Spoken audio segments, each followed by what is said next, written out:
Welcome back, WNST, Towson, Baltimore, and Baltimore Positive. And we are positively into a weekend here, Don Moeller, where, chaos is sort of broken out all over the country. And I know we had post-election stuff, and we're sort of in this netherworld of maybe having election results. And we've been trying to get this guy on for a long time. So before I get any further, former Baltimore County Executive Don Moeller is our co-host here on Baltimore Positive, and he has had Fadley's more recently than I, and probably State Fair more recently than I, because you were exploring the Mexican options over there in Catonsville, correct? I'm telling you, I was at State Fair the other day for the double bacon cheeseburger. Not good for the diet, but really good for the stomach. Good for the soul. I did get a sneak peek at the new Mexican restaurant that the State Fair group, Evan and Keith, are going to open up across the street. So it's going to be fantastic. So, again, support all of our local businesses. And you've got Moeller and Gary Realty out there. Jeff Moeller still working hard to sell houses, list houses during the pandemic. Give Jeff a call, 410-746-1547.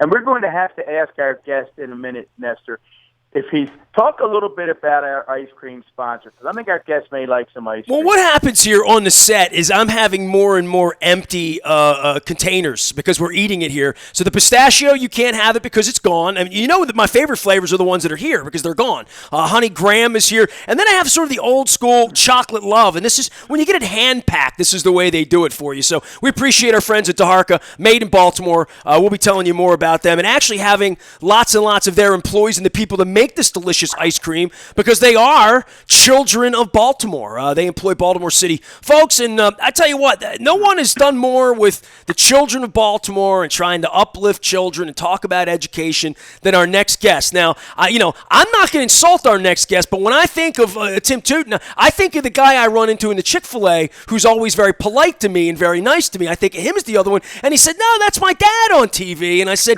all this time I've been seeing Dr. Tooten and finding out about the ministry and all the other stuff and the education on TV. I run into your son a whole lot more than I run into you, Tim. Well, he's a pretty popular guy. As are you. How are you, and how are you holding up through all this? I would think through an election and a news cycle and just where we are and schools being where they are, and Don and I have talked so much about education the last couple of months. This has been an unprecedented time, even for a grizzled vet like you, who feels like you've talked about everything about Kerwin and all the other basic education things. This whole thing where kids are at home and we have to figure this out, this is a new one, right? It definitely is. I think that when you consider news, it's always changing every day. And first of all, let me just say that it's great to hear your voice, and you're a big star, as well as Don Moeller, who I've known for all of my education career. But I think when this first started out, we had to adapt, and we're still adapting. And it's unprecedented in terms of what we're having to cover. And I said to someone, I'm a grandparent. I said, I can't say that I know what it's like to teach kids from home. But certainly it is very different. It's going to be a very interesting summer and fall as it relates to education. It won't be the same. Don, for you in thinking this thing through, if you're a soup, if you're a principal, if you're a guidance counselor like you were for me in 1982, I can't imagine how on fire your mind is, especially for your daughter, right, at this point, and the uncertainty for everything. Because the one thing you always represented in my life as a guidance counselor, as a principal or VP, wherever you were, there's a level of certainty we're all looking to from our teachers and our elders and our educators and the system, right? We expect the system to work, right?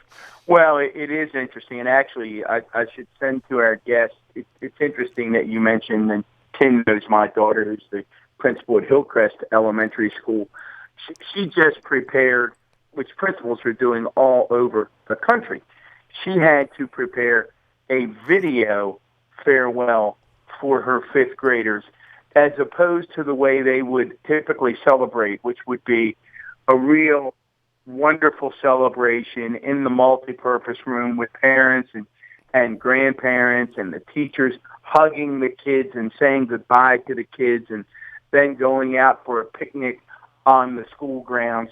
She had to film a video farewell to them. And one of the things that I was struck by when I was talking to her about that particular endeavor was she said to me, "Dad, I hope it's not, excuse me, I hope it's not too sad." And I thought, wow, what a sign of the times that we even have to think about whether our message is too sad, because you're trying to acknowledge a pandemic, but at the same time paint a bright future. And it has to be challenging. I mean, Tim, going back to you have 3 children, 2 grandchildren.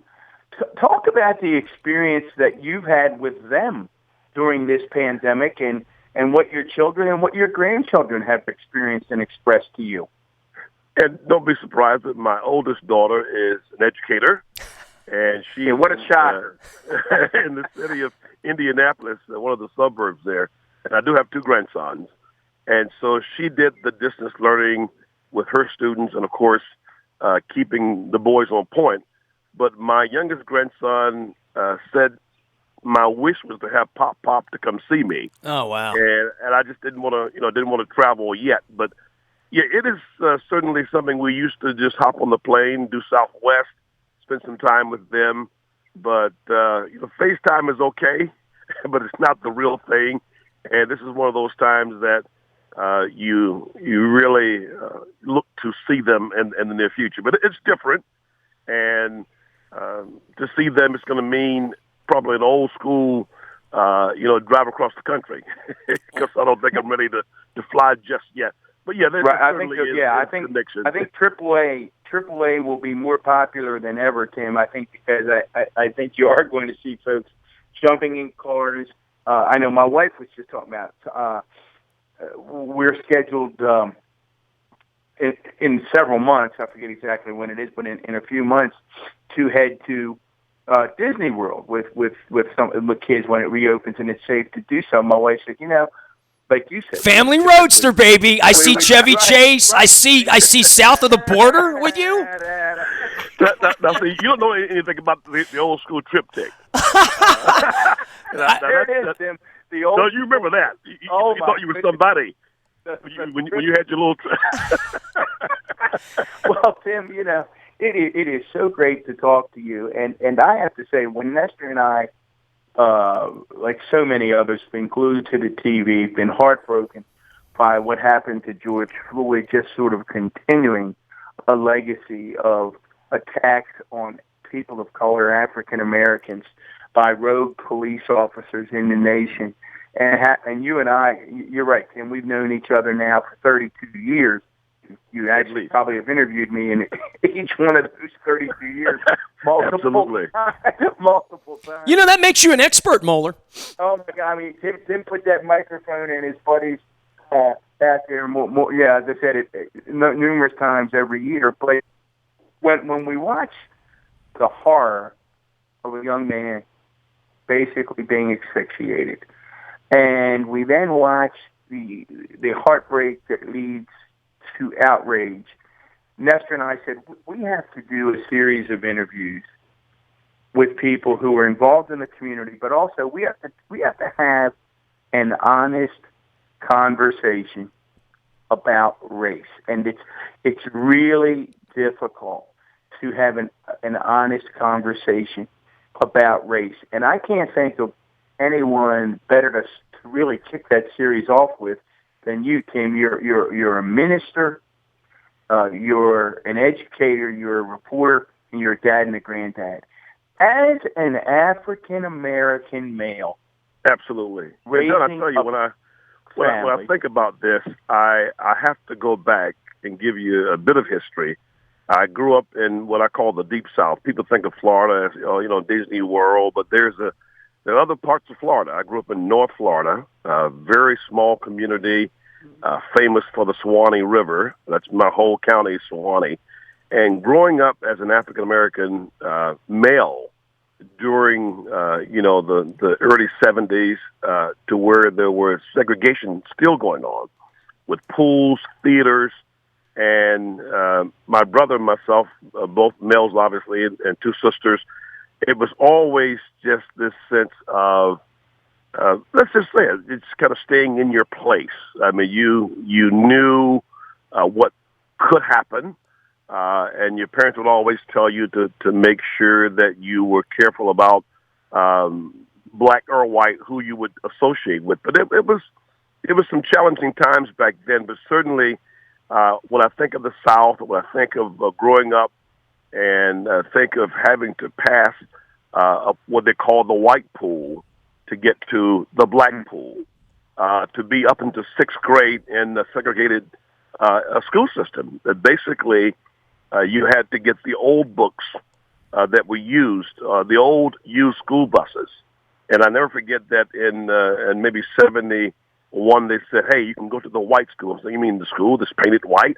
So certainly growing up in that environment, but yet feeling the sting of racism, it's amazing, but you learn and you pray and you live above that.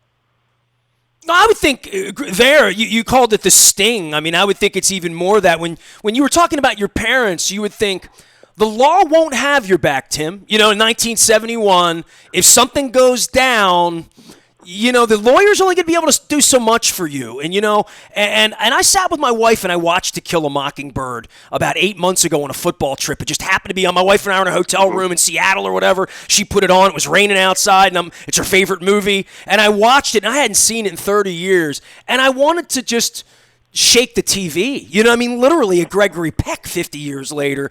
And now 6 months later, here we are. We went from talking about Kerwin and all of this aspirational, incredible stuff to me and my wife looking out the window. And I had tears in my eyes two nights ago. We heard protesters coming through. We're right in front of Governor Schaefer. Okay, so you know where I am. I've seen your truck down there shooting. It's right in front of my house. It used to be called Hooters. It used to be called Capital City. It used to be called Phillips. Now it's called closed, but Governor Schaefer's there wearing his mask, and it was just about dark. It was about 8 o'clock, and I heard the noise. I looked out the window. I looked down, and there were about 300. I got my binoculars out, which I don't do much, and I got out. And I looked down just to see who was out there, and it was very, very clear that this was 300 people in a neighborhood or a church group or a ministry that got together. There were 6-year-old little girls holding hands with mothers and aunts and uncles and young people on bikes, a lot of people with masks, a lot of people social distancing. So I know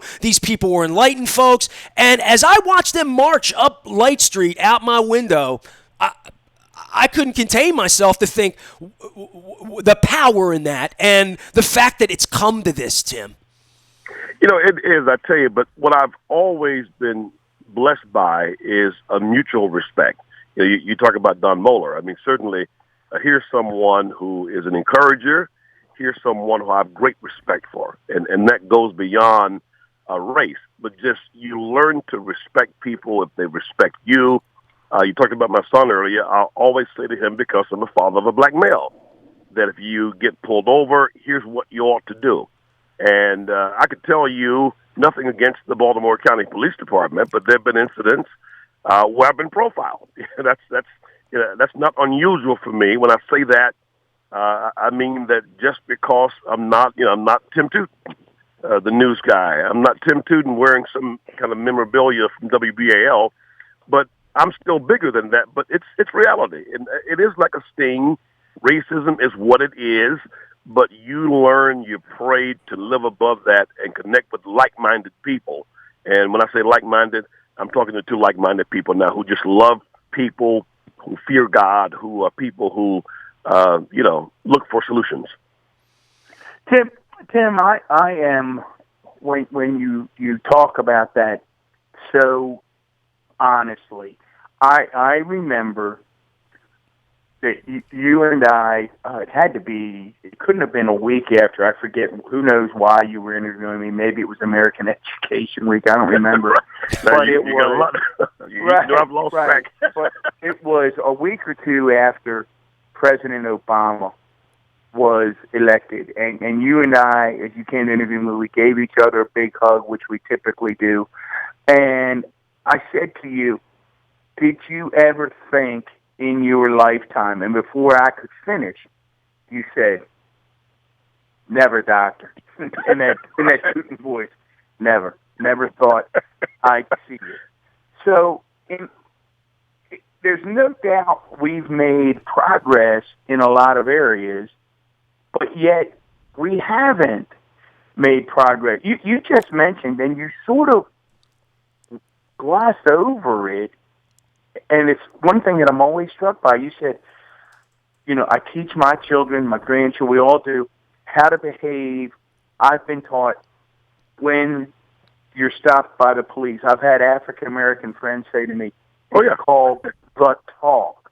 Talk for our listeners, and again, we're with long-time WBAL TV education reporter Tim Tooten, Doctor of Ministry, Harvest Christian Ministries. We're going to have him talk about that in a little while. But Tim, for those listening, share with us what it means to have the talk with your son. And that's what you talked about your son. So tell us what that means to have the talk. One of the humbling experiences, every Martin Luther King holiday, I would pull the kids downstairs. And this is tradition, and I'd pull out what was in a VHS. And there was a half-hour documentary on the civil rights movement. And that was mandatory before distance learning. You had to watch that whole video and to see Dr. King, the progress, the water hose, the dogs, etc.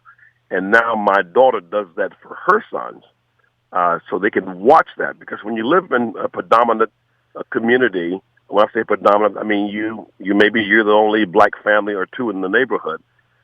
You want them to realize that you are African American, and by the way, very proud. But you also know that there are persons who may have a certain mindset, even to this day. Don, I'll go out walking now, in certain places, and you just have to be in your mind. I don't think it's an illusion that, yes, I'm a black male and I try to give a smile, but there is a certain mindset, and that may go another way.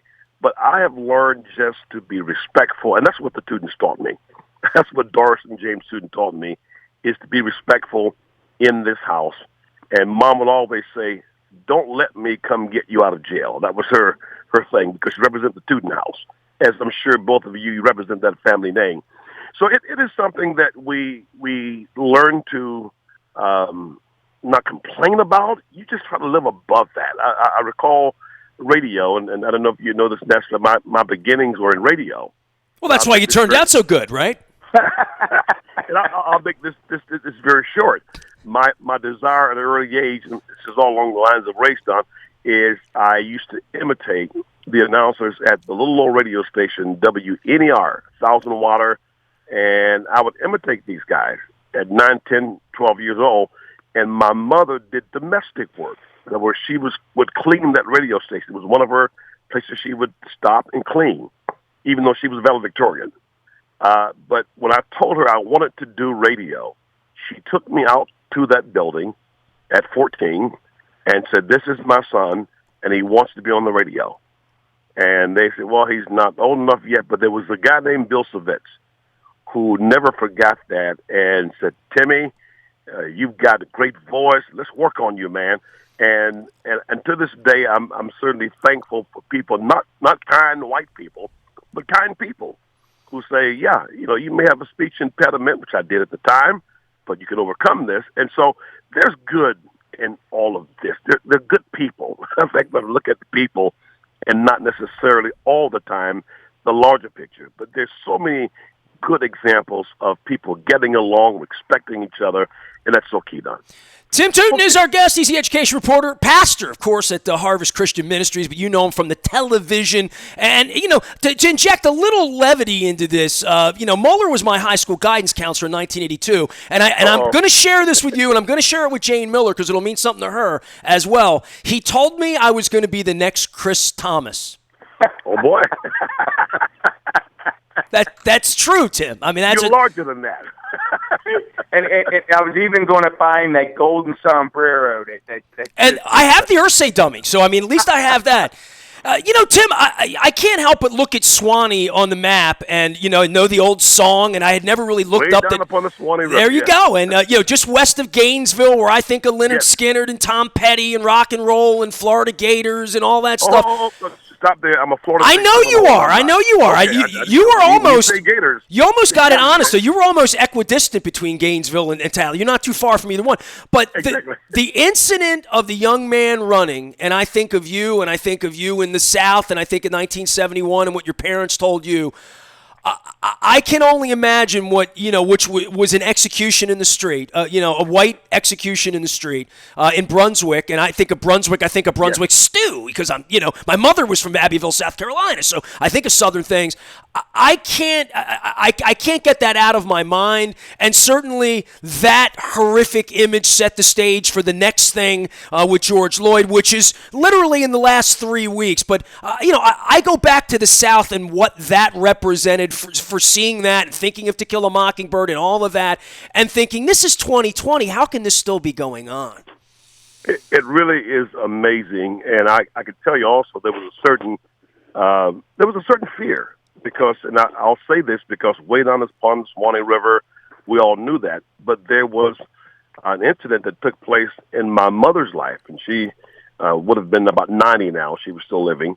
And it was one of her good friends, it's documented, who worked at a local store, and a white female came in, and he said to her, let me write you a song. And some of the people of that town came to his house, and there were so many hangings that took place in the Swanee River. I could count the times on one hand that I've gone to the Swanee River because mother would say that to let you know that, when it comes to interracial relationships with a female, just be careful because she would tell the George Howard story, her friend. She would tell the Reuben McCullum story, which is very historical, of a woman who was having an affair with a white legislator, and she killed him. And so, there's so much embedded in that community, but you would hear the stories, and just to be aware of where you go, what you say, where you are. But it's just was a sign of the times. And you look, as Dunn said, 2020, you still just continue to pray and you continue to embrace relationships that mean so much to you and to your family, your community. Tim, again, looking at the current situation, a lot of folks last week watched in horror, and certainly journalists like you and Nestor and others watched in horror as CNN journalist Omar Jimenez was arrested for simply reporting the news in Minneapolis. Well, that was just the beginning, right? Like literally, that was the beginning. But a lot of people don't know, Nestor, that Omar really began his broadcasting career at WBAL-TV as a young reporter. Tim, I know you knew Omar. What were your thoughts as a journalist when you saw that? And I'm curious if you have communicated with Omar since that event. You won't find a nicer young man, and I would say this because when you become seasoned, everybody's a young man. And I recall, and we're not all so nice when we get older. and I recall his coming. He had done some intern work at CNN. When he got there, it reminded me much better than a 28-year-old Tim Tooten. But you talking, let me just give you the rundown now. On the end was Omar, and then there was Rob Roblin, and there's Jennifer Franciotti, and then me. So that was quite some row. We called it that's an all-star row. Yeah, that's an all-star row. And he was, and he is, not was, is the nicest person and the person who could handle that. He said, what can I do? What do you want me to stand? And I've never seen Omar get to that level. I'm not sure how I would have reacted, Don. I'm not sure how I would have reacted in that moment, but level-headed.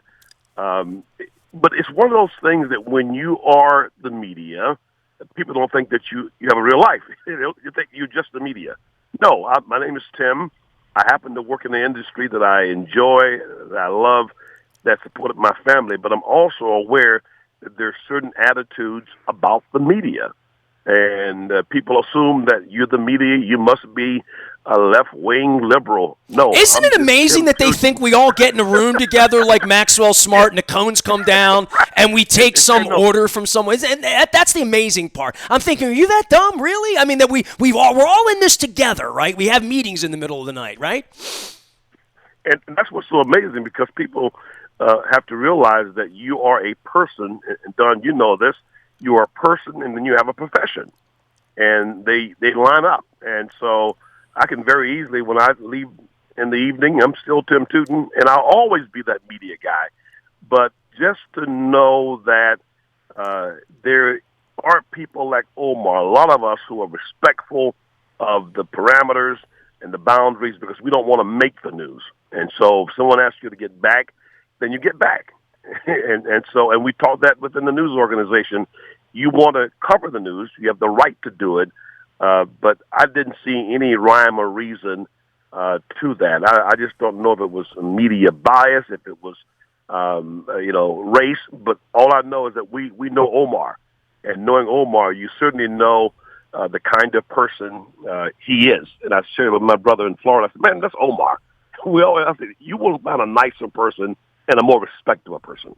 He was, as you said, Tim, one of the young ladies, and you got to know her a little bit as well, but the creative director and communications specialist for Baltimore County government, still there, young lady named Lauren Watley, immediately texted me when she saw it because Omar did a series at BAL called, he was sort of mimicking the Mike Rowe thing, The Dirtiest Jobs. You may remember that. Right. Oh, yeah.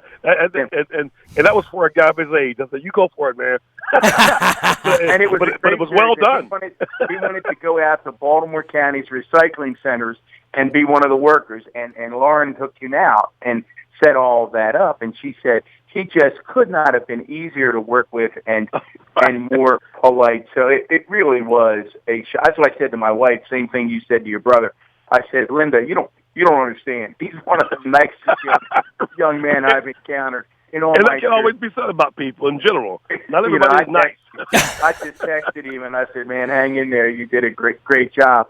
Tim, we like to talk on Baltimore Positive about personal journeys.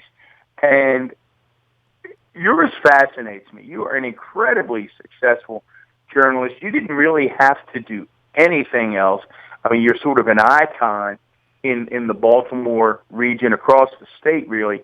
And then you decide to enter the ministry and you decide to pursue a doctorate. Talk a little bit about that journey and what led you down that spiritual path. It's amazing that you would say that because when I first moved to the Baltimore area from West Virginia, where it was my last job before getting here, and I said, God, if I'd known that you were going to have me to pastor and I would have stayed on the Beltway. I would have never gotten off because life is like that. But growing up in a religious and a faith-filled home, and in my new book, I kind of refer to that called Leading by Example. And so that was one thing that we lived next door to the church. If you were a Tooten, you had to go to church. If you were a Tooten, I played, Joseph, Wise Men. For every play, my mom was over all the plays, and we had to recite speeches. So even then, I was getting training for broadcasting. But it was just something that I never desired. I don't think people run after ministry or calling. It usually runs after you. And so when I got to Baltimore, and after some years of being involved with a church, I wanted to go out and just speak, but not preach. I'd rather preach, And so what happened is, over time, I talked with you and many others. I got my master's degree at St. Mary's Ecumenical Institute, and then I remember saying, I'm going to try for my doctorate, and you gave me the best advice that anyone could give. You said, doctor, it is a marathon. You can't just overnight. And that was the greatest help that you gave me. But it really is a great calling. I'm passionate about helping people. And it was like I was destined to be one who encouraged. But getting the background and getting, the credentials was so important. And now during this pandemic, I get to preach every Sunday from my basement. And so we've set up a little studio, a monitor, and so my family is the production team. But I tell you, it is a love for God. and I'm never, as Paul said, never ashamed of the gospel of Jesus Christ. So I'm just so excited to be used and so excited to be able to encourage someone, be it, at the local store or in the community. So it was a journey. It is a journey. I never thought in a million years I would preach. 2 million that I would pastor a church, Harvest Christian Ministries. That's a mouthful, but that I had no plans. It was God's plan. It's amazing. And Tim, I'm the proud owner of a signed copy of Leading by Example. I want you to talk a little bit about the main themes of that book. But first of all, people are listening. They're saying, "Man, I think I'd like to read a book by this guy." Where can they get the book, Tim? Well, only in the Tim Tooten way. Go to timtootentv.com. Yeah, I just pulled it up. It's right here. It's on Amazon. It's everywhere. There's video of you and Jen sitting and talking about it for a little while, right? Indeed. But if you go to timtootentv.com, we'll go around Amazon. I'll send you an autographed copy. There I'll you ship go. it to you. And when you become a publisher, you love Amazon, but you want to cut the middleman out. But I have plenty still available. Would love to get one to you. And the premise of that book, Don, came out of my dissertation. I love the book. First of all, Nestor, before Tim gets to the front, you need to order it. You need to go to Tim Tooten, get your autographed copy. I really enjoyed the book. I think I read it on a plane trip, read the whole thing just on one leg of the trip. So, yeah, give us sort of the breakdown of the book, what led to it, and what you were trying to communicate there, Tim. Well, I started the work here in Baltimore County with Harvest Christian Ministries, and I thought going in, Don, that, you do a little project and you become a doctor. Well, that's not the way it happens.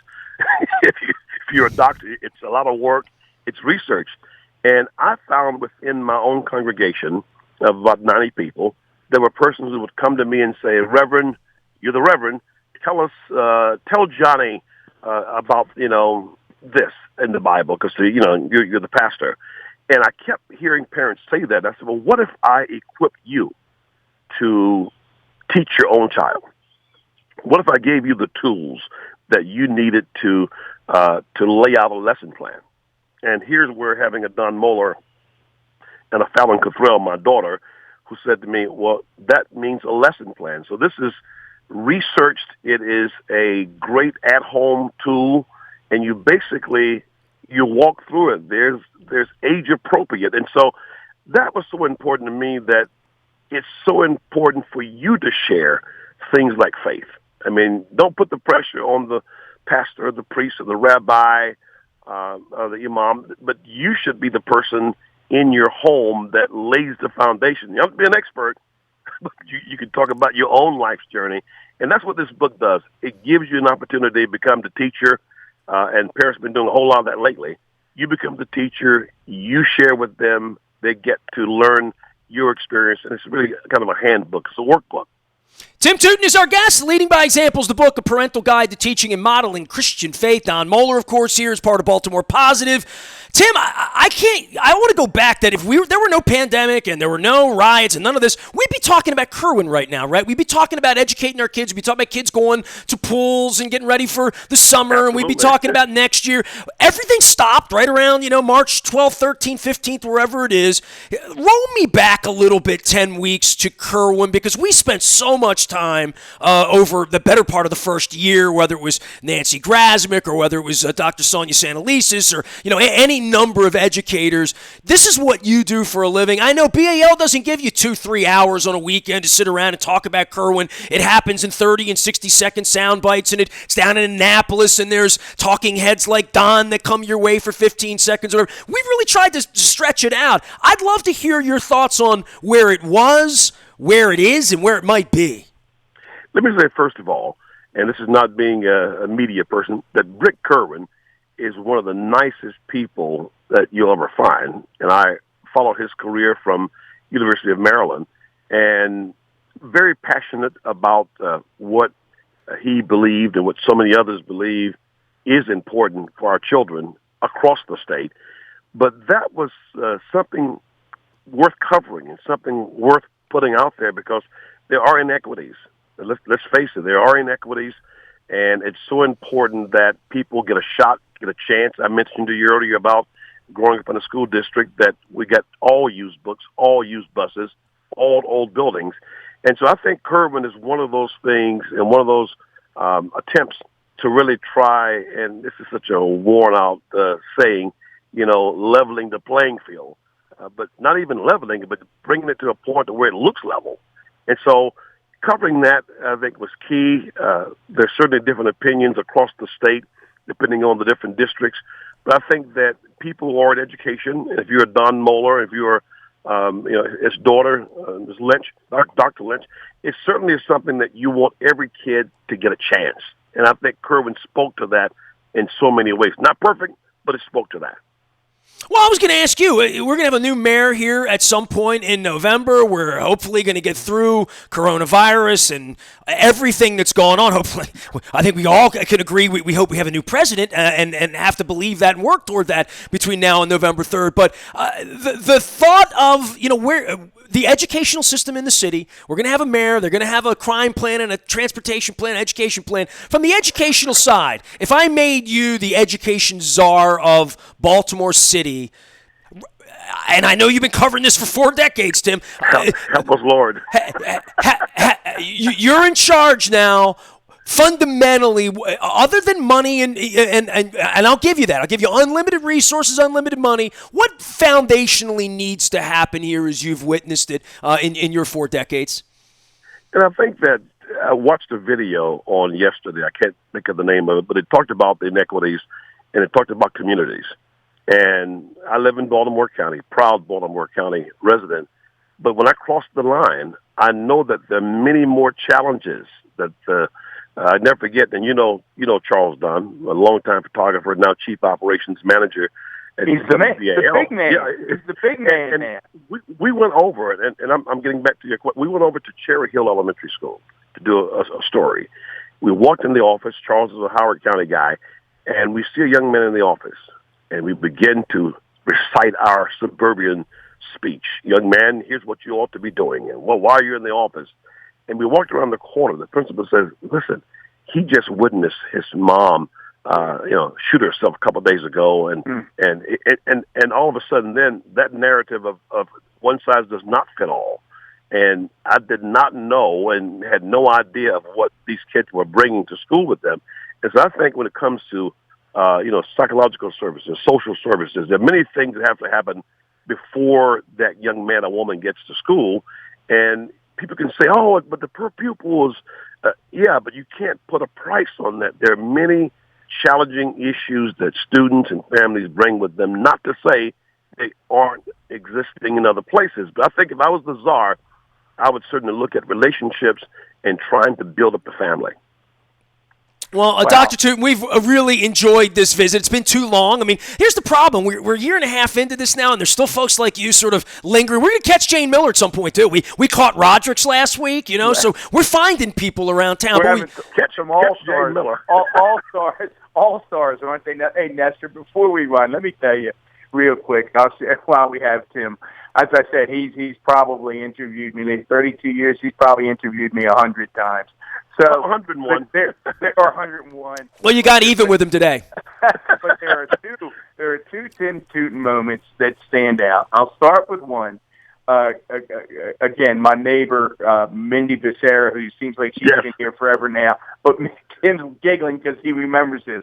It was probably her, I don't remember what year Mindy came to town, but it was probably her first year, and it was before a Board of Education meeting, her first week, rather, early in her career. Right. The Board of Education meeting, and I forget what the issue was. It was controversial, and I was the assistant superintendent for communications, and Mindy wanted me to comment, and I had made a decision early in the day that we were simply going to say no comment and just not have anything to add to the situation. We weren't going to do any media. So I go down, and Mindy says, Don, I'd like to get a comment. And I go, Mindy, I'm sorry, we're just not going to comment on that. And I go into the meeting, and 5 minutes later, my phone rings, and it's Dr. Tim Tooten. And he's going, Don, come on now. It's her first week in Baltimore. She needs an interview. Do me a favor. Come on, man. Give her some. Well, you wouldn't have been real popular with me with the no comment that day. So I go back out, and I grab Mindy, and I say, all right, you owe Tooten forever. Let's go out, and I'll give you some sound. That's because I knew that she was a quality person, and I knew that you were too, and also, and Mindy, she's your Catonsville girl. She's a wonderful lady, and I knew that she wouldn't. She's my neighbor. Set you up. Son and my grandson are buddies. Yeah, and I knew that she wouldn't try to go for a gotcha moment. I said, "Come on, doctor." You know, that's exactly what he said. Then, come on, doctor, go out and give her some sound. I said, all right, I'll go out and give her some sound. And the other one, Nestor, you will love this. And my former boss is smiling up in heaven right now. Yeah, right. The famous day, Tim knows what I'm going to say. The famous day where there were protesters. We were breaking ground for a new school out in Mays Chapel, and the protesters didn't want it. They didn't want a school, or even though the Board of Ed had owned this land forever, they didn't want a school taking away their open space in the neighborhood. And there were a bunch of older protesters there, and the children were trying to sing and speak, and the protesters were screaming and shouting, and the kids were getting scared, and it pushed my boss's button, and it led to the famous "It's my turn to talk, it's your turn to listen" moment. Yes. Right up Nestor's alley, which he would like. See, Nestor loves that in the public. Kevin had had enough, and he said, "Knock it off, you're acting like jerks. It's my turn to talk, it's your turn to listen." And right away, as the communications director and chief of staff, I'm going, "Oh, my Lord of mercy." And I go back You don't think I would be confrontational as a public figure? So I go back to the office. Tim wasn't covering. There was a reporter there. Tim wasn't there. And literally, I'm not in the office for an hour. My assistant says, "Don, Tim's on the phone," and I'm going, "Oh, God." And all I do when I get on the phone, all I hear is this belly laugh. Tim is just laughing. He's going, "Doctor, this is some of the best TV we've ever had." Now, don't repeat this. I said, I guess I can't talk you into not running this. There is a person, and I'm sworn to silence, who was a photographer at Channel 11, and that person used to have it. Their ringtone was Kevin. It's my turn to be, and if I do that, I get in big trouble. Turn to listen. That's the ringtone. Did you ever say that as a school principal, Don? Did he pick that up from you? I don't know, but here's the footnote to that story, and I know we've held him way too long, but it was the best part. The best part of Kevin Kamenich was when he did something like that, and he realized, it probably didn't go well. He could immediately shift gears and get over it, and it happened. And as we're walking to the car, Kevin turns to me and he says, I guess you would have preferred that I handled that differently. I just looked at him. So that was classic. Dr. Tim Tooten has been part of my life for a long time, and I will just say to everybody, go out, check out his book, Leading by Example. Watch him on WBAL TV. Tend not to blow smoke at you. Good luck with your ministry. But, Nestor, there's just not a finer guy in Baltimore media than Tim Tooten. Tim, tell me about Sunday mornings and what you do there so you can invite people to your ministry. Aside from the book and the website, and everybody knows you from TV, and I know your son better than I know you, and, tell him I say hello. I will do. In fact, the website, and again, you'll find all this. It's timtootentv.com. Okay. But if you want to look at our ministry, we stream, etc. It's come2harvest.org. Come2harvest.org. We do a daily devotional. We do video. We do encouragement. We do a prayer wall. Visit, and we will certainly respond to you. I have it right here. Harvest Christian Ministries, come to Harvest, .org. Really good to see you, visit you. Don's disappointed he can't hug you on the way out, and Mindy's, if I don't plug Delaware for Mindy, she'll be upset with me. So give Mindy a blue hen hug. Before we run, gentlemen, I certainly appreciate your time.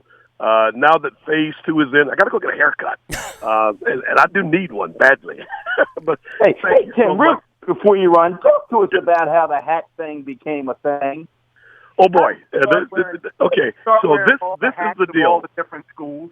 Me and Tony Pan were doing the Blizzard. It may have been '96, and we run out of things to do. And they said, just stay on the air. And I was like, and do what? So I start grabbing caps from under my desk. And so then I said, if you have a cap, send me one. And so basically, over many administrations at Channel 11, I'm the hat man. And so I just started saying, you send me one, I'll wear it. But it kept me inside for a good portion of time. And but what's going to change, Don, is with distance learning, there probably won't be any more snow days anymore. That's true. Not even in the Hereford zone, as I've pointed out, right? No days Hereford will be a zone. Hey, Tim, appreciate you, Doctor Reverend and TV guy and education Amen. reporter and our you shouldn't wear so many hats. You got nice hair, Tim. Hang in there. Nice and great. To the finest people I know, thank you for this opportunity. Have a great day. You got it. Don Moeller, on behalf of all of us at Baltimore Positive, we're doing incredible conversations. We're talking about, obviously, race and challenges and urban situations and crime and policing, all of this on the backdrop of an election that happened here this week as well. Big appreciation for all of our sponsors. Let me start with Taharka Ice Cream. I'm going to hold the wake and bake up here, coffee ice cream with a fudge swirl and chunks of fudge brownies. If you're listening for breakfast, that sounds perfect. Taharka made here in Baltimore. Also our friends out at State Fair in Catonsville. Stop by. I did last week. I got chicken and waffles to go with the raspberry sauce. It was just perfect. I don't know what he puts on those fried chicken strips, but it's just pure love. There's no doubt about it. State Fair, order curbside, socially distanced, got a big tent, open space, and they're opening a Mexican restaurant across the street. Cheers to Evan Brown and our friends at State Fair. Also, Fadley's. I curbsided 2 crab cakes, a bowl of crab soup, and mac and cheese a few weeks ago. I'm overdue. I got some French fries and coleslaw with that too, but I ate those real quick on Lexington. Get down to Lexington Market, see our friends at Fadley's. You can ship those crab cakes anywhere in the world. And last but never least, Moeller and Gary Realty and our dear friend Jeff Moeller, Don's son, who is buying and selling homes and taking care of yours and listing your home from 6 feet away with a mask on, showing things virtually and getting deals done. That's what they're doing at Moeller and Gary. What we're doing here at WNST.net and AM 1570, talking to leaders, intelligent folks all throughout our community about ways to make Baltimore better. Raising the level of our conversation. He is Don Moeller. I am Nestor Aparicio. We are WNST.net, AM 1570, calm, local, Baltimore Positive.